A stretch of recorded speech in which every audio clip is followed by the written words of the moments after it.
Welcome to Sunday Show. I'm your host. Today is a special day. We won't talk about COVID-19, not about Lisa's new MV, not about Miss Phương Hằng. We will talk about a familiar thing that often comes up in everyday conversations: body language. I'm sure everyone will have a lot of interesting story about this one. Besides, today we have four special guests who will be participating in our show. They are Sena from India, Namaste, I'm Shana. I'm from India. Swani from Thailand, สวัสดีค่ะ I'm Swanee. I'm from Thailand. Trúc from Vietnam, Xin chào, I'm Trúc, I'm from Vietnam.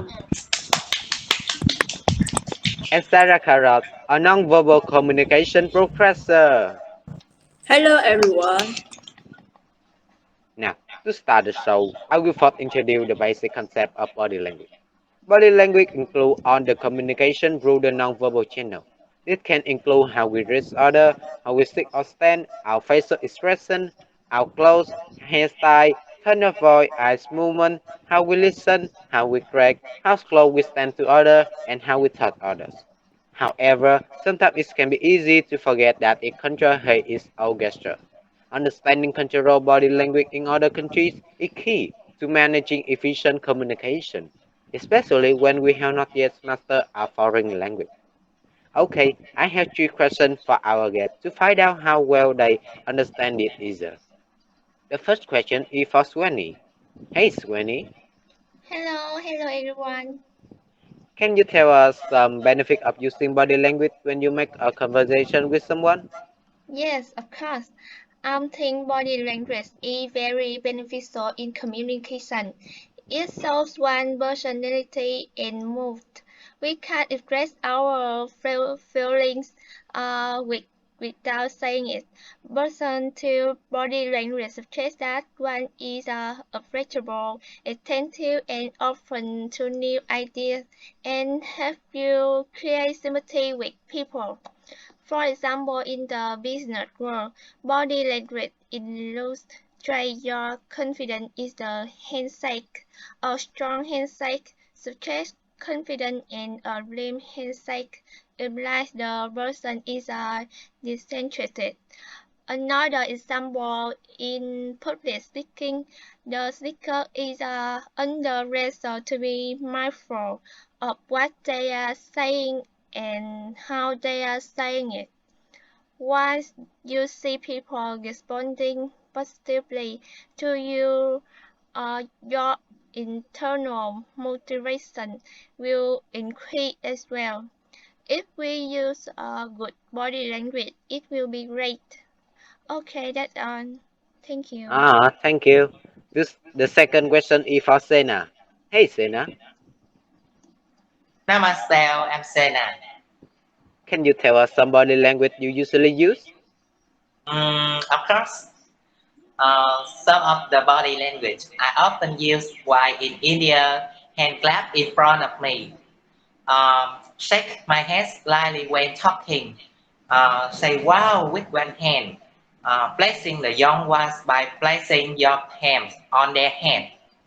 Firstly, this traditional Indian sign of bowing in front of someone and joining hands is greeting them with dignity and respect. This gesture is called namaste. Secondly, it usually means acceptance or acknowledgement. Yes, okay, and got it. Thirdly, this gesture actually means to say is that they are really like something. It's a wow experience, also called va in Hindi. Finally, by placing their palm, they intend to bless you with positive vibe as well as with you joy. This action for couple also means have a long and satisfying life. That's all. Thank you. That's interesting. And the final question is for Chuk. Chuk, can you tell us some body language mistakes people usually make? Sure, I know some common mistakes when we use body language when communicating with others. For example, Watch the clock while talking to others. Watching the clock while talking to others is a sign of dyslexic, impatience, and ego. This unfriendly gesture also sends a message to the other person that you want to do something else instead of telling them. The second is leaning back. If you want to signal that you care about the conversation or the person you having it with, don't lean back and stick your leg out in front of you. Stick of strength on leaning and don't standing too close to the opposite person. When talking to other people, try not to stand too close to them because if you do the opposite, it will make them feel uncomfortable when confiding and also suspect that perhaps you have planned something bad. Those, those are the few mistakes we should avoid when using body language to communicate. I think people should learn more about the body language to be polite in communication. Thank you. Yeah, thank you. Seems like our guests understand this is very well. But as far as I know, different culture will have different meaning of body language. Doesn't it, Mr. Carrera?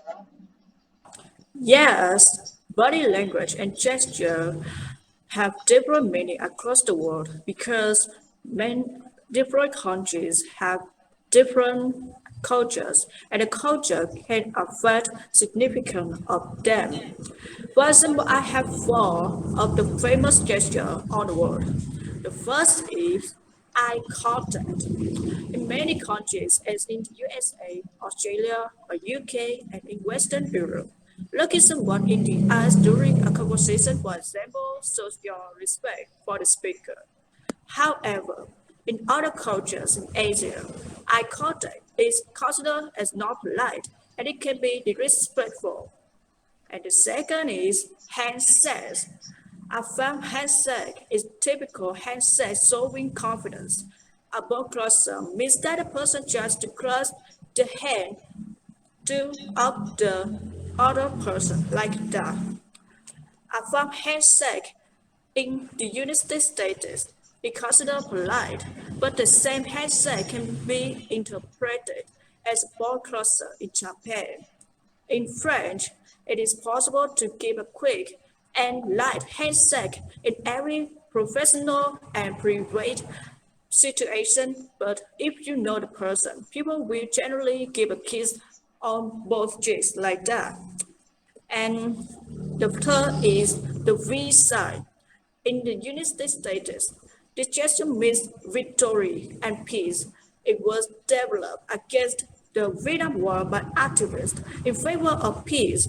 In other places, such as in the UK, Australia, and South Africa, the same gesture with the back of the hand facing like that, the other person is considered to be extremely insulting. And the finally is the cross fingers. In Australia, UK, USA, or Canada, and in some European countries, it means that you wish good luck to someone else. But on the contrary, in Vietnam, they consider that it resembles female genitals. So you don't do this in Vietnam, and that's not good. So that's all. Thank you, Professor. Any question for our professor? Namaste, Sarakarot. Yeah. This body language in India is interpreted as okay. How it is body language understood in the world? Okay, okay. The gesture with the thumb and index finger forming a circle with the hand raised can be considered vulgar in many South American countries and especially in Brazil. As a side note, while Richard Nixon was visiting Rio de Janeiro, he did the okay sign in front of a crowd who responded to him with boos. So in Brazil, you shouldn't do that if you don't want to boost like Richarlison. Yeah. Thank you so much. Yeah, seems like we should use correct body language to win someone heart, or their heart won't get bada boom, and the work still had a lonely person. Thank you for watching this show. See ya! See ya. Thank you for watching. Thank you, teacher.